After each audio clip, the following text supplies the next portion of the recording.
अभी मैं आपको पढ़ाऊंगा law of conservation of momentum. Law of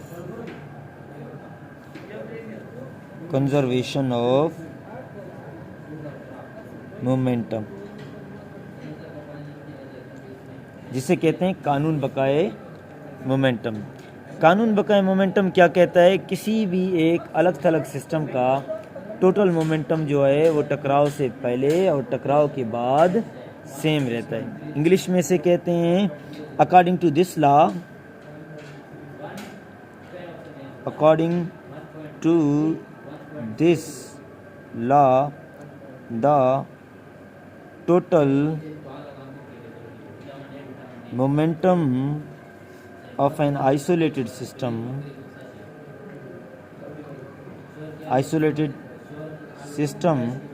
before collision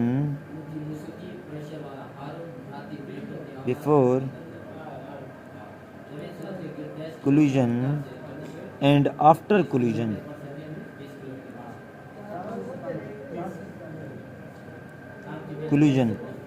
remains same। यानी टकराव से पहले और टकराव के बाद पूरे के पूरे सिस्टम का जो मोमेंटम है वो हमेशा क्या रहता है? सेम रहता है, उसमें कोई भी तब्दीली नहीं आती। जैसे हम स्नूकर वगैरह खेलते हैं ना, इसका जो इस्तेमाल है ज़्यादातर वहीं पर होता है इसका इस्तेमाल। मसलन कैसे, आप यहाँ पर थ्योरी में यही जुमला अपने वर्डिंग में लिखोगे कि फ़र्ज़ किया दो गेंद है जिनका मास m1 और m2 है, और m1 मास वाला जो जिस्म है वो v1 की वेलोसिटी को पकड़ के हरकत करते हुए m2 वाले की तरफ आ रहा है, और m2 वाला जिस्म जो है वो v2 वेलोसिटी को पकड़ के या रुका हुआ है या स्लो स्लो हरकत करता हुआ जा रहा है। टकराव से पहले है ये काम। जब फिर क्या होता है, ये दोनों गेंद करीब आ जाते हैं तो m1 गेंद आकर m2 गेंद से टकरा जाता है और अपनी v1 वेलोसिटी जो है उसको v2 वेलोसिटी में तब्दील कर देता है। कैसे?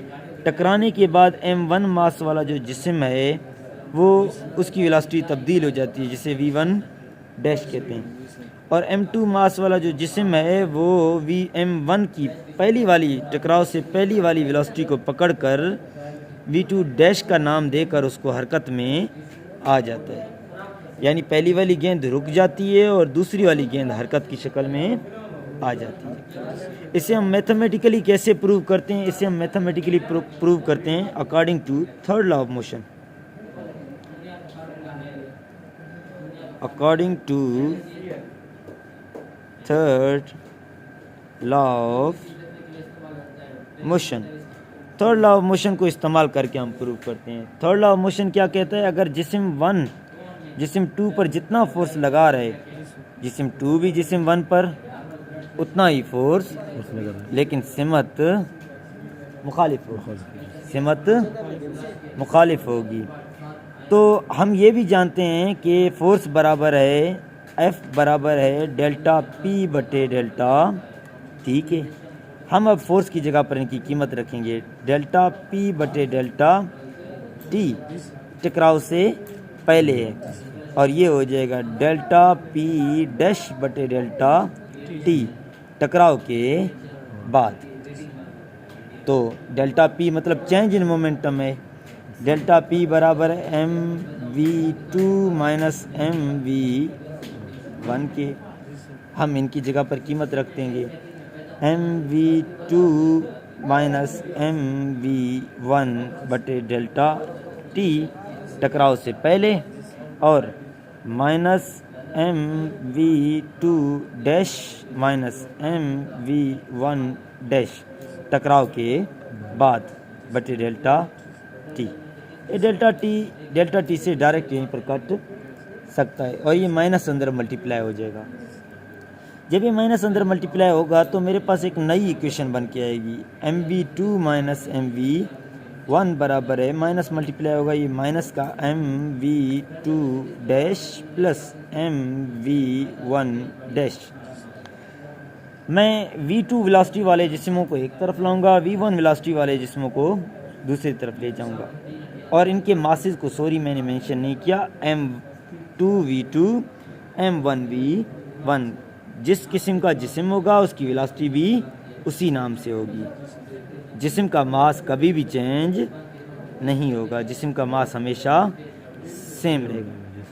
अब हम मास 1 वाले जिस्म की जितनी भी वेलोसिटी है, ये जितना भी मोमेंटम है, उसे एक साइड ले जाएंगे, मास 2 वाले को एक साइड लाएंगे, और मेरे पास एक इक्वेशन आएगा जो ये प्रूव करता है कि जिस्म का जो टोटल मोमेंटम है वो टकराव से पहले और टकराव के बाद सेम होगा। ये यहाँ पर माइनस है, इधर आके प्लस हो जाएगा, और ये यहाँ पर माइनस है, उधर जाके क्या होगा, प्लस होगा। तो यहाँ पर प्लस का m2v2 डैश बराबर है इस तरफ m1v1 डैश प्लस m1v1।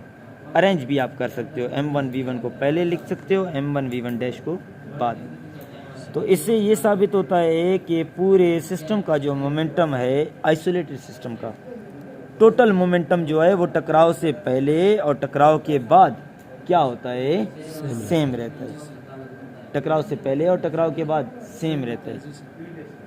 गेंदों के अपने मोमेंटम में तब्दीली आ सकती है, लेकिन पूरे सिस्टम के मोमेंटम में कोई भी तब्दीली नहीं आएगी।